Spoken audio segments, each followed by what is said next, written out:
Luzon, Visayas at Mindanao! 5:30 a.m. na. Narito na ang inyong alarm clock sa matagal na panahon ngayong Lunes, December 2. Simula na po ng isang linggong selebrasyon ng 20th anniversary ng inyong pambansang morning show. Ito ang Unang Hirit! Thank you! Buong pwersa po ang UH Barkada sa pagsimula ng ating week-long celebration. Yes! Ang sarap naman marinig yan. Yan po ang kantang gumigising sa buong Pilipinas sa loob ng ilang dekada. At simula ngayong araw, magkakaroon po ng bagong tunog ang umaga ng bawat Pilipino dahil ang UH theme song may bagong areglo. Abangan niyo po kung sino ang mga bigating singers ang kakanta niya.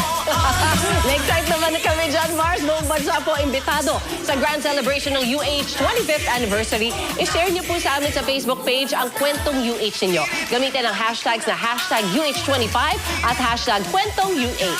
Ang dami nating inihantang sorpresa. Ito muna ang isang patikim. Yun, no?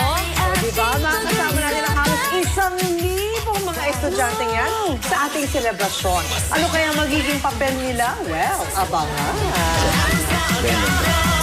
Kaya... Wala silang pasok that day.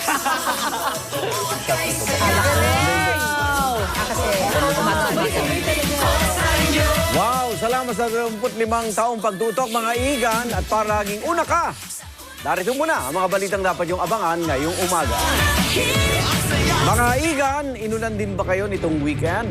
Inulan at binahapo dahil sa shear line ang ilang lugar sa Bicol region. Mabagas at halos umapaw na ang tubig sa isang ilog sa